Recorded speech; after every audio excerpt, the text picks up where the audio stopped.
తెలుగు రాష్ట్రాల విభజన కోసం ప్రజలు ఉద్యమించారు. కేంద్ర ప్రభుత్వం అమెండ్మెంట్ కూడా తీసుకొచ్చింది.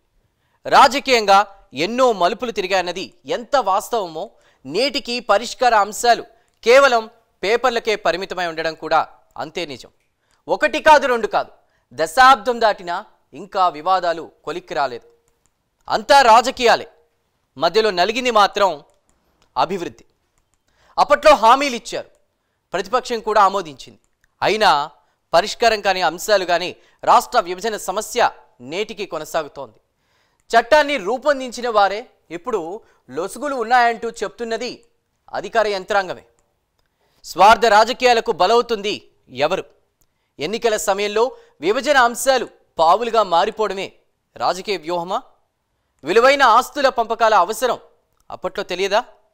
తెలుగు ప్రజలు అన్నదమ్ముల్లా అక్క చెల్లెలాగా ఉండాల్సిన సమయంలో ఆప్యాయతకు దూరంగా ఉండడం రాజకీయాలేనా? సాధించింది ఏంటి?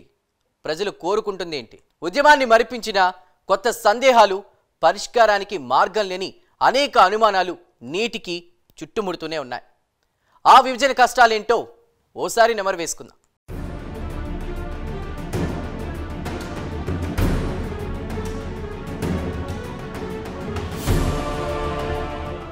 ఆంధ్రప్రదేశ్ రాష్ట్ర విభజన అంటే తెలంగాణ రాష్ట్ర అవతరణ భారత రాజకీయ చరిత్రలో ఒక కీలక మలుపు. ఇది కేవలం భౌగోళికంగా రాష్ట్రాలు విడిపోవడం మాత్రమే కాదు, దశాబ్దాల ఉద్యమాల, ప్రజల ఆకాంక్షల, రాజకీయ వ్యూహాల, చట్టపరమైన ప్రక్రియల సమ్మిళిత ఫలితం. 1956లో కోస్తా, రాయలసీమ, తెలంగాణ ప్రాంతాలను కలిపి ఆంధ్రప్రదేశ్ రాష్ట్రంగా ఏర్పాటు చేశారు. అయితే 1969లో జై తెలంగాణ ఉద్యమం ప్రారంభమై ప్రత్యేక రాష్ట్రం కోసం ప్రజలు గళమెత్తారు. మలిదశలో 2001లో తెలంగాణ ఉద్యమం మరోసారి ఉధృతమైంది. దీనిపై కేంద్రం శ్రీకృష్ణ కమిటీని నియమించి వివిధ పరిష్కార మార్గాలను సూచించింది. అనంతరం 2013 జూలై 30న కేంద్రంలోని కాంగ్రెస్ ప్రభుత్వం తెలంగాణ రాష్ట్ర ఏర్పాటుకు అధికారికంగా నిర్ణయం తీసుకుంది.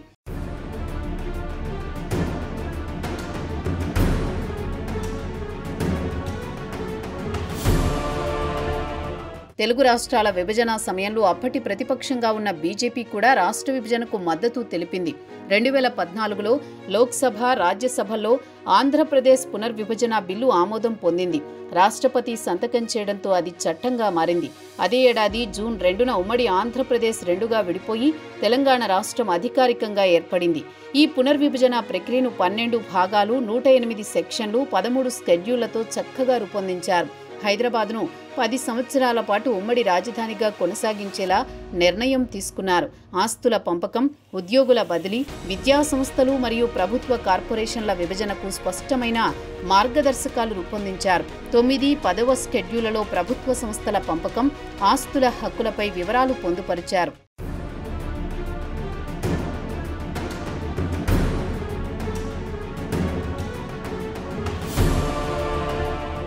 ఇక విభజన హామీలలో భాగంగా ఆంధ్రప్రదేశ్కు ప్రత్యేక హోదా, నిధుల కేటాయింపు, ఐఐటి, ఐఐఎం, ఏఐఐఎంఎస్ వంటి సంస్థల ఏర్పాటు చేయాలని కేంద్రం నిర్ణయించింది. అయితే ఆస్తుల పంపకాల్లో నేటికి వివాదాలు కొనసాగుతున్నాయి. ఉద్యోగుల బదిలీల విషయంలో ఇప్పటికే 144 మంది తెలంగాణ ఉద్యోగులు ఏపీలో విధులు నిర్వహిస్తున్నారు. కృష్ణా, గోదావరి నదుల ప్రాజెక్టుల నిర్వహణపై రెండు రాష్ట్రాల మధ్య విభేదాలు ఇంకా పరిష్కారం అవ్వలేదు. కేంద్రం ఇచ్చిన హామీల అమలు పూర్తిగా జరగకపోవడం వల్ల ప్రజల్లో అసంతృప్తి నెలకొంది. ఉమ్మడి ఆంధ్రప్రదేశ్ విభజన ప్రజల ఆకాంక్షల ఫలితంగా ప్రారంభమైన అమలులో రాజకీయ వ్యూహాలు, స్వార్థాలు స్పష్టంగా కనిపించాయి. అభివృద్ధి, పరిపాలన, ప్రజల అవసరాలు ఇవన్నీ మధ్యలో నలిగిపోయాయి. నేటికి ఎన్నికల సమయంలో విభజన అంశాలు రాజకీయ పావులుగా మారుతున్నాయి.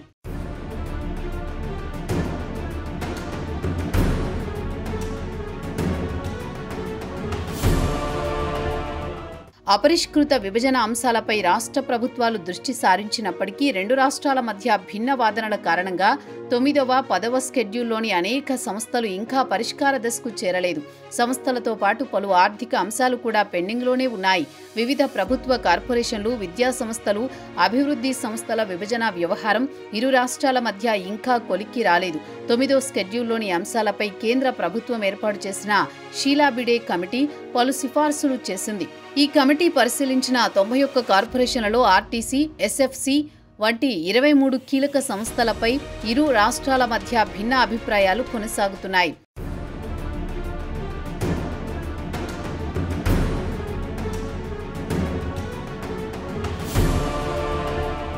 పదో స్కెడ్యూల్లో మొత్తం 142 సంస్థలు ఉన్నాయి.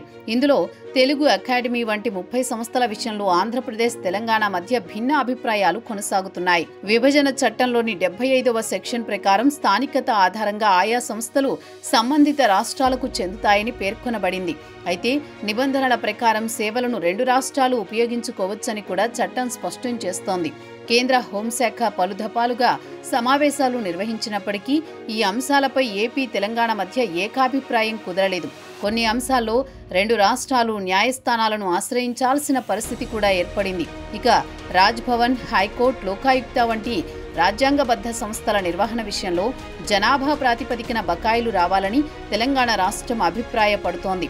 వీటితో పాటు కార్మిక సంక్షేమ నిధి, వాణిజ్య పన్నులు తదితర బకాయిలకు సంబంధించి కూడా వివాదాలు కొనసాగుతున్నాయి.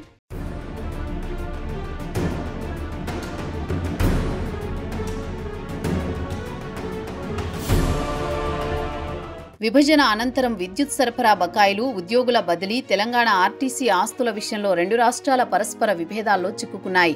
2016లో అప్పటి ముఖ్యమంత్రి చంద్రబాబు నాయుడు నేతృత్వంలో ఆంధ్రప్రదేశ్ సచివాలయం అమరావతికి తరలించబడింది. ప్రపంచ స్థాయి రాజధానిగా అమరావతిని అభివృద్ధి చేయాలన్న లక్ష్యంతో ముందుకు వెళ్లారు. విభజన అనంతరం తెలంగాణ పాలన పరిస్థితులు ఆర్థిక వనరులకు అనుకూలంగా మారాయి. అయితే ఆంధ్రప్రదేశ్లో విభజన అంశాలు రాజకీయంగా కీలకంగా మారాయి. ఒక దశలో రాష్ట్ర విభజన అంశాలు పొలిటికల్ డిబేట్గా మారి ఈగోలు పెరిగాయి. 2014 తొలి దశలో చంద్రబాబు, కేసీఆర్ మధ్య సయోధ్య వాతావరణం కనిపించినా విభజన అంశాల పరిష్కారంలో గణనీయమైన పురోగతి జరగలేదని విశ్లేషకులు చెబుతున్నారు. అభిప్రాయ భేదాలు సమస్యల పరిష్కారాన్ని మరింత సంక్లిష్టం చేశాయి. ఆస్తుల విభజన, ఉద్యోగుల పంపిణీ, హైదరాబాద్ భద్రతా వంటి అంశాలు స్నేహపూర్వక చర్చలకు అడ్డంకిగా మారాయి. అనంతరం 2 రాష్ట్రాల ప్రభుత్వాలు విభజన అంశాలను పక్కన పెట్టి పాలనపై దృష్టి సారించాయి. ఆర్థిక, పారిశ్రామిక అభివృద్ధిలో పరస్పర పోటీ మొదలైంది. అయితే కేంద్రం జోక్యం లేకపోవడం వల్ల విభజన అంశాల్లో పురోగతి మందగించినట్లు విశ్లేషణలు సూచిస్తున్నాయి.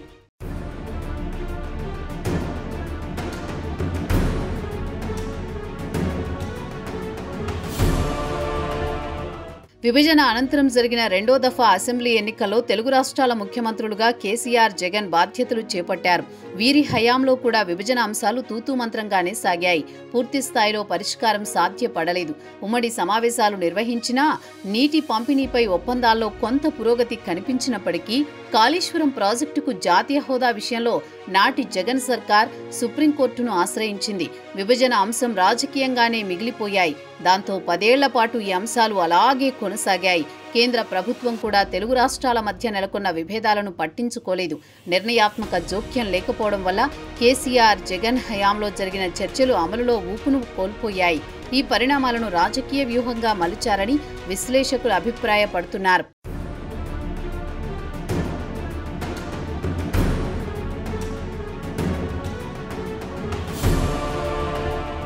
విభజన అంశాలు దశాబ్ద కాలంగా పూర్తిస్థాయిలో పరిష్కారానికి నోచుకోలేదు. ఇదే సమయంలో తెలుగు రాష్ట్రాల ముఖ్యమంత్రులుగా రేవంత్ రెడ్డి, చంద్రబాబు బాధ్యతలు చేపట్టారు. దీంతో ఎలాగైనా సహకార దృక్పథంతో విభజన అంశాలకు చెక్ పెట్టాలని భావిస్తున్నారు. గతంలో రాజకీయ విభేదాలు ఉన్నా ఇప్పుడు తెలుగు రాష్ట్రాల అభివృద్ధి కోసం పరస్పర చర్చలు జరిగే దిశగా ప్రయత్నాలు జరుగుతున్నాయి.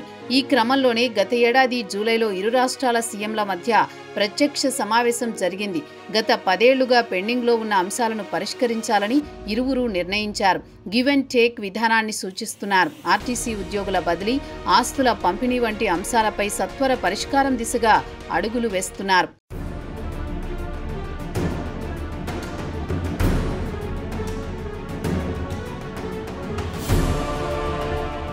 తెలుగు రాష్ట్రాల విభజన ఒక సంక్లిష్ట ప్రయాణాన్ని నిర్మించాయి. కానీ ప్రజల ఆకాంక్షలు మాత్రం స్పష్టంగా ఉన్నాయి. అభివృద్ధి, సమన్వయం, పరస్పర గౌరవాన్ని కోరుకుంటున్నారు. కొన్ని సమస్యలు ఇంకా పరిష్కారం దశకు చేరకపోయినా పరిష్కారం మాత్రం చివరకు సాధ్యమే. చట్టపరమైన స్పష్టత, పరస్పర చర్చలు, సహకార దృక్పథం ద్వారా ఈ సమస్యలకు శాశ్వత పరిష్కారం కనుగొనవచ్చు. రాజకీయ వ్యూహాల కంటే ప్రజల అవసరాలను తీర్చడం ఇప్పుడు చాలా అవసరం. ఒకే భాష, ఒకే సంస్కృతి, ఒకే చరిత్రను పంచుకున్న తెలుగు ప్రజలు పరస్పర సహకారంతో అభివృద్ధి పథంలో ముందుకు సాగాలి. విభజనను గౌరవిస్తూ పరిష్కారాన్ని ప్రాధాన్యంగా తీసుకుంటేనే ఈ ప్రయాణం సార్థకమవుతుంది. మరి భవిష్యత్తులో ఎలాంటి నిర్ణయాలు తీసుకుంటారో వేచి చూడాల్సిందే.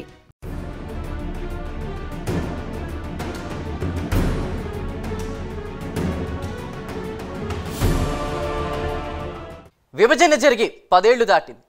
ఉమ్మడి హక్కు ఎప్పుడూ అయిపోయింది. విద్యాసంస్థల్లో, ఉద్యోగాల్లో ఉమ్మడి కోటా కూడా పోయింది. ఎక్కడికక్కడ పాలన పుంజుకుంటోంది.